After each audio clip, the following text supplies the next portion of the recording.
애니멀과 피플의 소중한 드라마.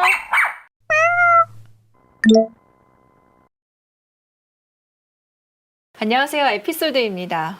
오늘은 그야말로 정말 드라마가 기대되는 하루라고 할 수가 있을 것 같습니다.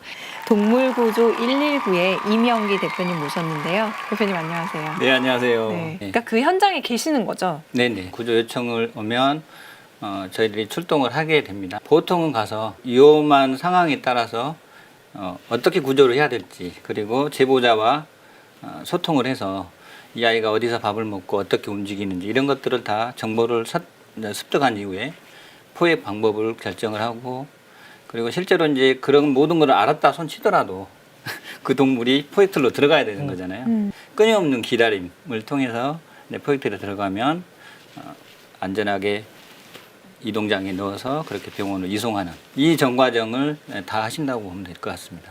교수님이 한 말씀 해줘야죠. 동물구조 119 네. 평소에 왜 주목하고 계신지. 네. 반려동물 천만 시대, 반려인 천만 시대 얘기하는데 또 놀라운 수치가 하나 있죠. 1년에 유기되는 반려동물 수가 10만, 지난해는 12만 이렇게 얘기를 하고 있어요. 유기된 반려동물이 어떻게 되는가? 뭐 구조나 포획이 돼서 보호소로 가죠. 그 몇 퍼센트가 이제 재입양이 되고, 몇 퍼센트는 자연사를 하고, 몇 퍼센트는 안락사를 하고 이런 얘기가 있습니다. 우리가 사실 이 동물들 생명들을 수치로만 파악하고 있는데 12만이라는 유기동물이 나오는 수치 사이의 과정을 아무도 몰라요. 임 대표님이 이제 한 1년 반, 2년 되죠. 사이에 구조해서 입양 보낸 동물, 유기동물 300마리입니다. 엄청난 일 하셨는데 1년에 10만 마리가 유기된다고 생각할 때는 턱없이 작은 숫자죠. 그래서 이 하나의 생명이 어떻게 우리 눈에 사라지고 어떤 과정을 거치는지를 우리가 좀 알았으면 좋겠다. 그래서 고생하시는 거를 좀 알리기도 하지만 이 과정이 얼마나 어려운지, 또 이 과정에서 얼마나 많은 희생과 또 사회적 비용이 드는지 좀 알면 우리가 좀 문제를 돌아보지 않을까. 결국에 저도 이제 그 얘기 할 것 같아요. 네. 잘 보셨죠? 네네네. 유튜버시잖아요. 네네. 채널의 이름이 발편 발찍. 네, 맞나요? 네. 발로 찍고 발로 편집한다는 것을 약간 이제 순서만 바꿨고요. 이 의미는 사실은 요즘이 다 미디어 시대잖아요. 그래서 나 같은 사람도 유튜브를 한다. 그러니까 여러분 자신감 잃지 말고 유튜브를 하시라라는 측면에서 이제 발편 발찍을 한 거예요. 그래서 거기 가보면요, 진짜 이제 그동안 구조했던 네. 사례들이 쭉 업로드가 돼 있어요. 있는 그대로 보여주거든요. 그냥 들으면은 어디서 뭐 하나 구조됐대, 한 마리 살렸대 이건데 그 과정을 보면은요, 진짜 그 하나하나가 굉장히 스토리더라고요. 일단 저는 이제 두 개 사연을 좀 말씀드리고 싶은데요. 하나는 이제 저희 어떤 트라우마로 있는 구조. 남양주의 이제 황구와 백구의 동화 같은 이야기라고 하는 저희 이제 발편 발찍에 검색하시면 나오는데, 어려서부터 백구와 황구가 남양주 한 마을에서 같이 살아요. 또돌이 생활을 하는데 어느 날 봤더니 백구가 올무에 목에 걸려서 목이 썩어 들어가기 직전에 이제 제보가 들어와서 구조를 하러 가게 된 거죠. 이제 야생동물 잡기 야생작물 잡기 위해서. 올무에 걸린 거예요. 아마도 이제 근처 떠돌아다니면서 밥을 얻어먹고 이렇게 산에 다니다가 아마 올무에 걸린 것 같아요. 와이어죠. 네. 물론 당연히 이거는 야생동물을 잡기 위한 포획망으로 불법이죠. 네. 어쨌든 간에 그 제보를 받고 백구를 구조하러 갔는데 마을 주민들이 막 얘기하는 게 너무 눈물이 나는 거예요. 왜냐하면 이제 백구는 너무 몸이 아프니까 산에서 이틀에 한 번, 3일에 한 번 내려온대요. 그동안에 마을 주민들이 밥을 챙겨주면 덩어리 같은 걸 주면 그걸 물어다가 갖다 주는 거예요. 백구한테. 나눠 먹으려고. 나눠 먹어요. 그리고 사람이 없을 때 새벽에나 밤에 늦게는 백구를 데리고 내려오는 거죠. 안전한 대로. 백구는 올무에 목에 걸려 있고, 올무를 그래서 올무가 근처로. 질질 끌려다녀요. 걸을 때만. 그래서 한 이 정도 되는 올무가 자기 몸에서 질질 끌려다니는 거예요. 그래서 이제 어떤 편의점 앞에서 이제 팔다 남는 닭이라든가 이런 걸 주시는 분이 있었는데 그리 데리고 오는 거죠. 그래서 거기서 먹는 것을 보게 되고, 그리고 이제 백구가 못 내려올 때 있잖아요. 이제 먹을 게 그렇게 있으면 자기는 꼭 한 절반 정도만 먹는 거예요. 그리고 데리고 내려오는 거죠. 그래서 이제 그 사연을 듣고 한 10일 정도를 그 애들을 추적하고 구조하려고 거의 거기서 이제 잠복을 했죠. 그래서 결국은 백구가 있는 은신처를 발견하고 구조를 해요. 그 모습을 황구가 봤잖아요. 그래서 이제 그 뒤로 황구를 잡으려고 했는데 도저히 잡히지가 않는 거예요. 자기 친구를 잡아가 버렸잖아요. 이제 황구 측의 입장에서는 저는 이제 나쁜 사람인 거죠. 네. 어쨌든 백구를 잡아가는 날 그 다음 날부터 황구가 마을을 떠나버렸어요. 못 잡으셨어요? 예, 한 달 정도 있다가 나타났다고 해요. 그래서 이제 그 동안에 백구는 치료가 끝나고 해서 퇴원을 해서 이제 황구를 잡기 위해서 노력을 했지만 포획트를 놔도 안 들어가고 예, 생활 패턴도 완전 바꿔버리고 새벽이나 밤 늦게만 잠시 나타나고 뭐 이렇게 바뀌었더라고요. 그래서 이제 백구를 데리고 황구를 잡기 위해서 유인하려고. 같이 이제 인식하는지를 보여줬는데 거기서 황구가 외면을 해버리더라고요. 그냥 멀리서만 보고 그게 이제 어떤 느낌이었냐면 나는 황구가 야 백구야 잘 지내는구나 잘 살아라 뭐 이런 느낌을 받았어요.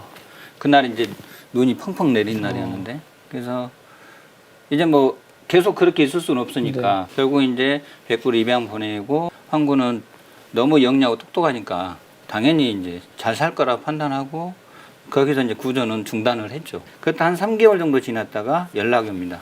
그 마을 사람들한테 도살됐다고. 황구가요? 네. 알고 봤더니 이제 원래 걔네들 키웠던 이제 용도가 뭐였냐면 키워서 건강원으로 그 즙을 만들기 위해서 개소주요? 개소지용으로 얘네들 키우다가 얘네들이 이제 뚫쳐 나가서 그렇게 돌아다녔던 거예요. 그래서 주인이라고 하는 건강원 사장이 있는 거고 그리고 원래 이 황구가 백구가 같이 잘 지냈다가 백구가 사라졌잖아요. 그러니까 얘가 또 다른 친구를 만나러 간 거예요. 걔랑 같이 또 거기서 재밌게 놀고 밥을 얻어먹고 막 이렇게 지냈던 거예요. 근데 거기에 쌓아놓은 건재상의 그물에 발이 걸린 거예요. 그냥 꼼짝 못하고 있으니까 그것이 못마땅했던 사람이 이제 건강원 사장한테 네 개 빨리 처리해라 라고 얘기를 하고 마을 사람들이 봤을 때 맨날 밭을 망치고 다니고 이러니까 얼마나 원성을 들었겠어요. 그래서 바로 그냥 발로 머리를 박고 멱을 따버렸다고 합니다. 그 자리에서. 그게 이제 마을 사람들이 증언이에요. 제가 말씀드린 것처럼 숫자로만 남아있지 안 보여요, 과정이. 과정을 알면 우리가 이거를 하나하나를 외면할 수가 없습니다. 그래서 정말 문제가 안 생기도록 해야 되고 현재 있는 문제는 가장 고통이 없는 방식으로 해결해야 됩니다. 우리가 공감을 느끼는 단계는 여러 가지 있다고 생각해요. 가장 쉬운 것이 측은지심이에요. 그래서 가장 쉬운 이제 방법이 동정을 하는 거죠. 그 다음에 공감을 해야 되는 거죠. 이제 근데 그 공감에는 사실은 저는 행동이 따라야 된다고 생각해요. 사실 그런 일을 이제 매일 하시는 분이고 우리 이런 일이 전국에 매일 일어나고 있단 말이죠. 그러니까 동물구조 네. 119는 네. 유실, 유기 네. 이런 네. 동물들 위기에 처한, 그렇죠. 네. 위기에 처한 한때는 사람과 함께 살았었던 네. 동물들인 건가요? 네네. 그리고 또 특이하게 어떤 조건이 있더라고요. 구조된 동물을 책임질 수 있어야 된다. 네네. 왜 그런 조건을 다셨어요? 아, 우리가 지금까지 구조로 함은 항상 누군가가 의탁하고 부탁하고 끝나는 거다. 그렇죠. 지속 가능한 구조를 하기 위해서는 결국은 책임도 져야 된다. 그거에 대해서 비용이 발생하면 비용에 대한 책임, 그리고 그 구조동물에 대한 책임, 이것을 명확하게 하자. 그것이 지금 현재 저희 동물구조 119는 의뢰의 비용을 받습니다. 그리고 구조된 동물들은 의뢰한 사람이 책임져야 된다. 이게 명확합니다. 네. 예. 저도 그 취지가 너무 좋다고 동의를 하지만 다른 각도에서 네. 생각해 보면 아니 내가 유괴견을 발견했어. 불쌍해? 근데 쟤를 위해서 내 돈을 써? 네. 이렇게 생각할 수 있잖아요. 네, 충분히 그리고 가능하죠. 심지어 책임도 져야 돼? 그런 분들을 위해서 우리나라 이제 시스템이 충분히 구조 단계가 있습니다. 그래서 그래요? 이제 저희들은 이제 그런 쪽을 유도를 해드리죠. 우리나라 동물보호법에는 유기동물에 대한 구조 및 보호는 국가와 지방자치단체에서 한다라고 이제 명확하게 있어요. 그래서 이제 그런 분들에게는 당연히 지자체에 연락을 하셔라라고 요구를 해드리고요. 그리고 또 하나는 이제 그런 큰 단체들도 많이 있습니다. 그래서 이제 만약에 자기가 원하는 수준의 구조가 가능하다면 그런 측에다도 연락을 하셔라. 우리의 원칙은 이거다. 그렇기 때문에 이 원칙에 적합하지 않는 단계에도 별로 해서 저희들이 소개를 해드리고 있죠. 구조 요청을 한다는 그 자체는 그래도 그 생명이 내 눈에 들어오고 방치되어 있다는 게 안타까운 사람들이에요. 근데 이제 그분이 전화해서 얘기 듣고 거절을 당하거나 비용이 든다는 얘기 들으면 다시 한번 생각해 보시게 되겠죠. 이거를 왜 그러면 내가 돈을 내야 되지?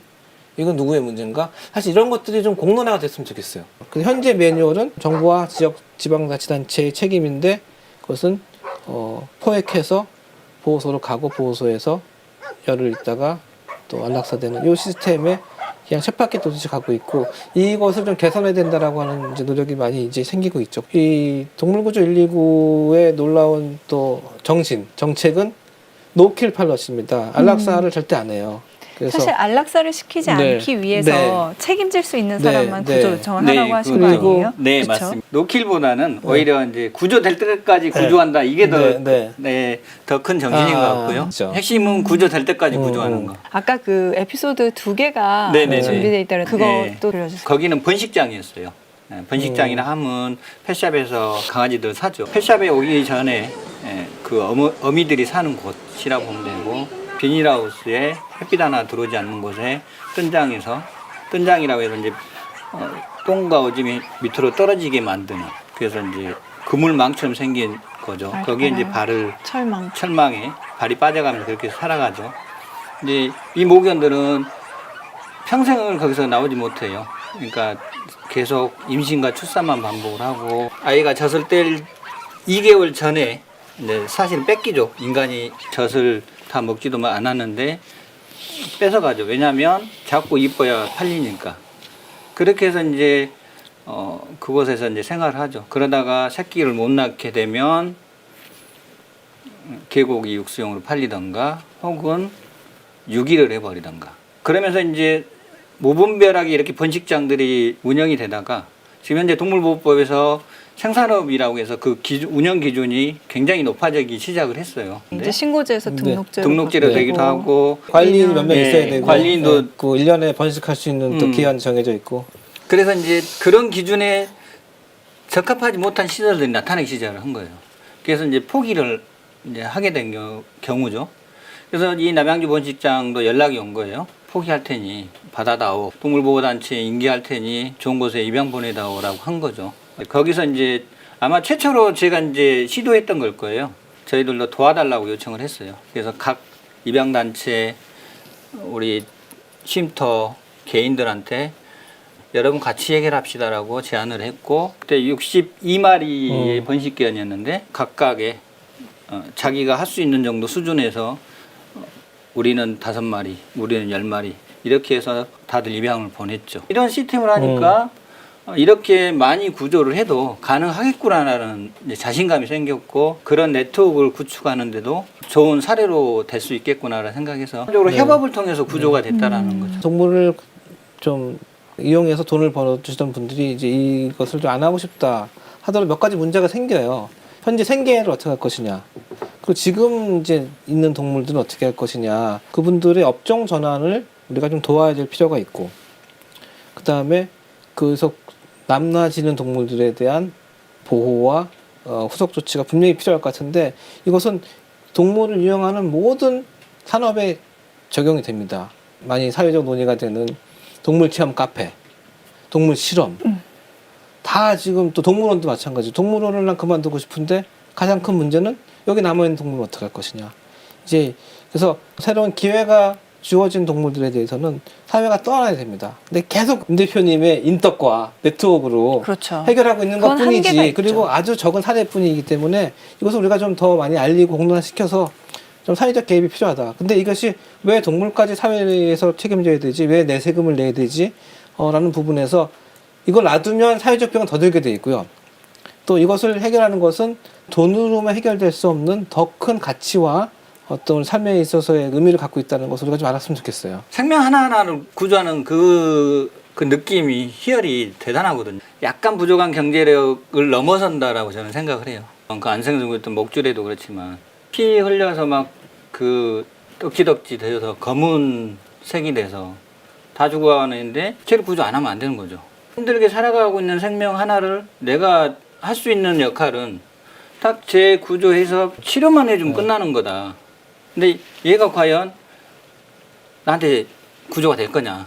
걔가 고맙게도 딱 잡혀주면 너무나 사실은 그 친구한테 감사한 거죠. 한 생명을 살린 거에 대한 어떤 벅차오른 감정 뭐 이런 것들이 아마 그거는 누구나 마찬가지일 거예요. 그러니까 그 현장에 가서 구조를 하는 사람이라면 지금 구조 인원은 몇 명이나 되나요? 아주 소박하게 4명이 지금 하고 있고요. 그 다른 단체나 지자체 또는 네. 뭐 경찰 쪽하고의 협업은 어떻게 되세요? 경찰이나 소방관이 참 재밌는데 자꾸 저희 전화번호를 노출을 시켜서 이쪽으로 전화해봐라라고 한 경우가 상당히 오히려 많다고. 반대로 네. 소방이나 경찰 쪽에서 네. 이쪽으로 연락하세요. 실제로 직접 전화 오기도 해요. 동시에 이제 논의가 돼야 하는 거 하나랑 그다음에 그런 이제 기존의 기관들과의 협업을 어떻게 할 것인가에 대한 사실은 저도 이제 왜냐하면 장비들이 부족하니까 그렇죠. 예, 소방서 이런 장비들은 좋잖아요. 그래서 요청을 하면 받고 뭐 이렇게 된다면 협업이 된다면 너무 좋겠는데 제일 시급한 뭐 도움, 시급한 장비는 전용 구조 차량입니다. 개인 차량으로 하고 계신데 이제 뭐 구조하기 적합하지도 않고 그래서 사실은 동물구조 119가 구조 전문 조그만 차량이라도 하나 해서 이렇게 마크 붙이고 다니는 동물구조 119 동물구 전용 차량이 생겼으면 좋겠습니다. 어우 감사드립니다.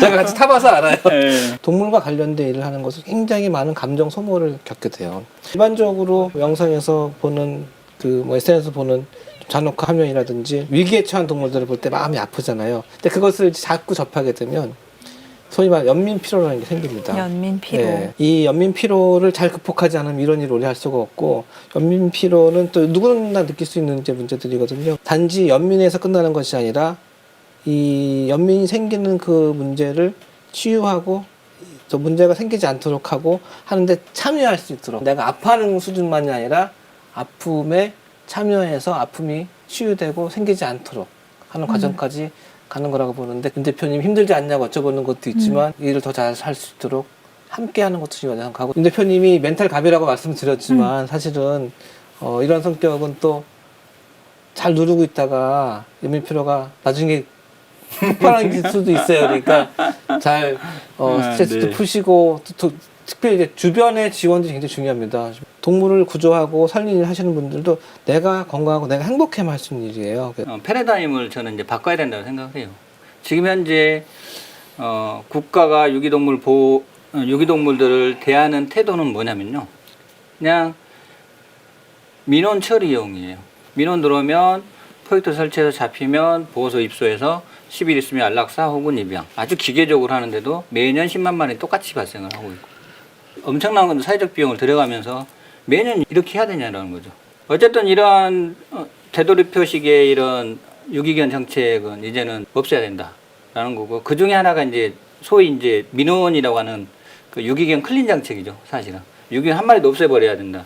혹은 뭐 발견되면 바로 신고해야 되고 사실 이 기본 마인드가 깔려있기 때문에 무한반복 10만 마리 발생하고 구조해서 안락사 하든가 입양 가든가 그러면 어떻게 할 거냐라고 했을 때 동물보호단체들은 명확하게 이제 입장 정리가 된 거는 몇 개가 있어요.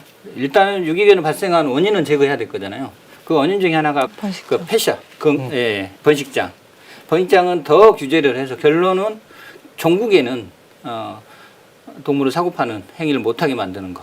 독일, 영국, 그다음에 캘리포니아, 미국의 주들도 계속 네. 강화를 하고 있죠. 그렇게 생명을 사고 파는 행위를 못하게 만들고 있는 거죠. 두 번째는 이제 개농장입니다. 육식용으로 길러지는 이 대단히 그런 농장이 있고 거기서부터 동물 학대가 발생하는 이런 말도 안 되는 구조죠. 유기견들 잡아다가 유통을 하는 곳이기도 해요. 반대로 도살을 하려다가 이제 발버둥 치고 이러니까 살아야 되니까 놓쳐서 유기가 되는 경우도 있고요. 그래서 사실은 이제 개농장이라는 데를 없애지 않는 이상은 이거는 절대로 10만 마리 이하로 떨어질 수가 없는. 저는 이제 기본 패러다임을 바꿔야 된다고 했던 과연 유기견 클린 정책이 맞냐라는 거예요. 도로에 한 마리 개도 없이 한 마리 고양이도 없이 살아가는 게 맞냐라는 거죠. 결론은 시골 내려가 보면 시골에 이제 묵고 있는 개들 그 애도 유기견이 될 수도 있고 마을에 돌아다니는 개들이 있을 수도 있는 거고. 근데 이게 그동안에는 계속 발견 즉시 신고해서 잡아가고 이렇게 했다는 거죠. 근데 사실 많은 나라들이 개들 돌아다니고 있거든요. 과거에도 그렇고.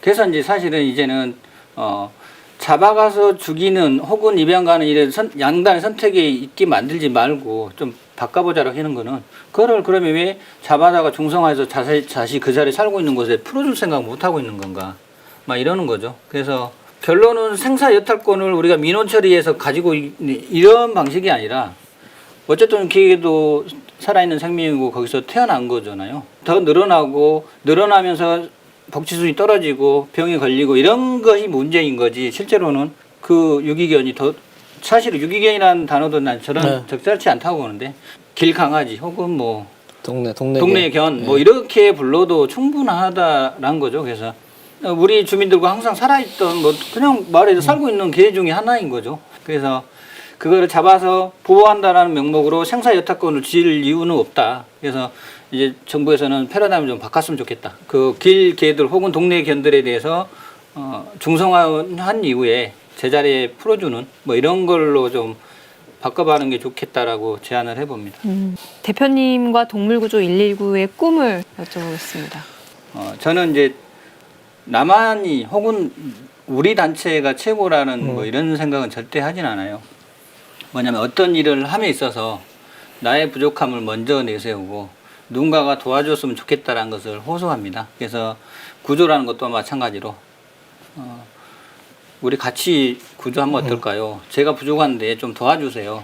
이게 이런 기본 네트워크를 바탕으로 해서 저는 앞으로도 동물운동 계속 해 나갈 거고요.